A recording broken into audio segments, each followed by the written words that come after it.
Alhamdulillah kita telah sampai di kebun Taman Kurma Samboja. Sekarang kita turun dari mobil dulu untuk berbincang atau bercakap dengan penanggung jawab kultivan. Woi, kita udah sampai di Taman Kurma Samboja. Kita mau lihat-lihat bibit dulu. Bibit-bibit yang ada di sini, rumah bibit. Nah, ini kita bersama penanggung jawab dari Kultivat pembibitannya. Saya bukan cuma di Kultivat, saya juga di R&D.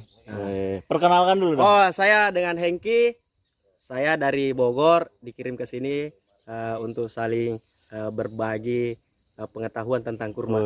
Di Bogor kita ada setidaknya ada 17 varietas, 3 sumber bibit. Kalau di sini kita fokuskan di sini itu untuk perkebunan skala luasnya. Kalau dengan Ewer itu perkebunan skala mini untuk edukasi tentang kurma. Nah, jadi bibit di sini nih, ini biji nih, ini dari biji. Dari biji ya, semayan biji semua berarti biji ya. Semua di sini nih. Kalau boleh tahu proses nyemai biji itu dari biji sampai ke dipindah ke polybag seperti ini berapa lama kira-kira Mas? Ini kurang lebih umur yang kecil-kecil kayak gini nih. Yang kecil gini nih kurang lebih umurnya 5 bulanan ini. Kalau yang gede-gede kayak ini kurang lebih 8 sampai 9 bulanan. Kalau prosesnya sendiri itu biji, ya. Biji kita cuci bersih. Setelah kita cuci bersih, kita jemur sampai kadar air 4%. Setelah bukan 4%, 14%. Setelah itu baru kita rendam lagi kurang lebih selama 7 hari. Nah, setelah 7 hari kita rendam, baru kita masukkan ke inkubator, kedap udara, kita simpan di ruang gelap. Biasanya setelah disimpan itu 7 hari akan muncul kecambah. Nah, setelah itu barulah kita pindahkan ke polybag. Nanti gini, untuk Mas Hengki sendiri ini sebenarnya punya channel YouTube ya Mas ya? Punya juga. Apa? Kami juga punya. Ya, kami bisa juga punya. Dilihat di sini. Ya, dilihat namanya apa namanya Mas? Channel YouTube kami itu di Taman Edukasi Kurma. Nah, jadi di situ kita bahas tentang kurma secara khusus dan secara umum tentang pertanian secara umum. Kita kalau lebih detailnya lagi mungkin di video di Taman Edukasi. Jadi kalau kita di sini cuman ngelihat apa aja sih yang ada di sini dan mungkin kok bisa seperti ini, terus penanganannya seperti apa. Ya, betul. Bahasannya seperti itu. Oke. Nah, kita masuk ke boleh. Ayo, kita lanjut dalam ke dalam. ini. Di dalam pembibitan ini. Nah, ini nih. Gini Mas, saya dengar yang di sini ada bibit yang mungkin diimpor dari luar. Betul sekali. Ini nih contohnya teman-teman nih, bapak-bapak kita nih. Ini anggota-anggota yang ada di sini. Wah, semuanya sedang bekerja. Mungkin kita bahas dulu proses yang sedang dilakukan. Ini prosesnya. Jadi memang prosesnya ini. Ya. Jadi itu bertahap ya. Pertama bibit datang dari luar, kita terima di sini.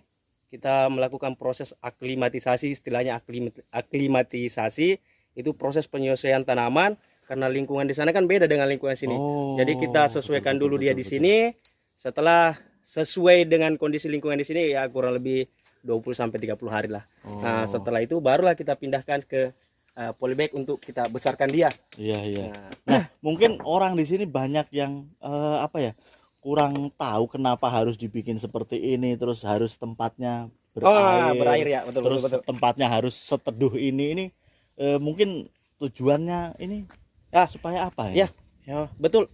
Jadi yang pertama tadi kembali ke aklimatisasi, itu proses salah satu aklimatisasi.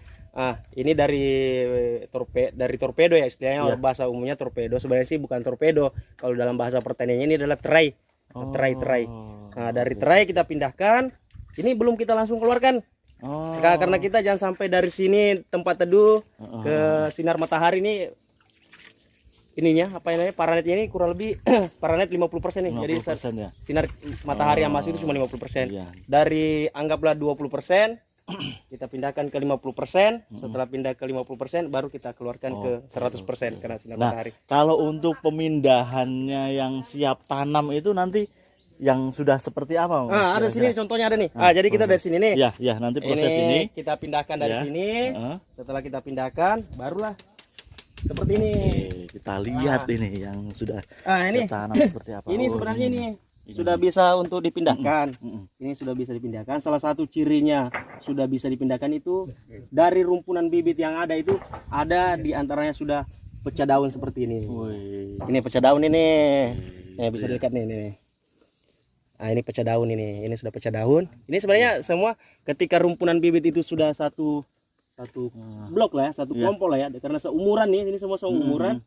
Ketika ada salah satu di antaranya sudah mulai pecah daun, artinya semua bibit ini sudah siap untuk dipindahkan. Dari tadi kita belum bahas jenis kelaminnya ini. Betul. Jadi kurma itu, perbanyakan kurma itu istilahnya propagasi. Itu ada 3 kan. Ada biji, ada sunu. Kalau bahasa Kalimantan Timurnya itu namanya offshoot. Sunu tuh. Offshot tuh apa ya? Kalau mungkin orang Jawa bilang tukulan. Tukulan itu trubus ya. Podowet gedang. Istilahnya ini apa sih namanya? Tunas. Tunas yang tumbuh dari batangnya. Jadi kalau kita di Nangewer itu karena kita edukasi, kita R&D, memang kita ada 3 jenis itu. Mulai dari biji, sunu sama kuljar. Nah, khusus untuk kita di sini, untuk kami di sini yang kita akan tanam ke kebun induk atau ke kaflin kita itu semua dari kultur jaringan. Betina mas ini ya? Betina.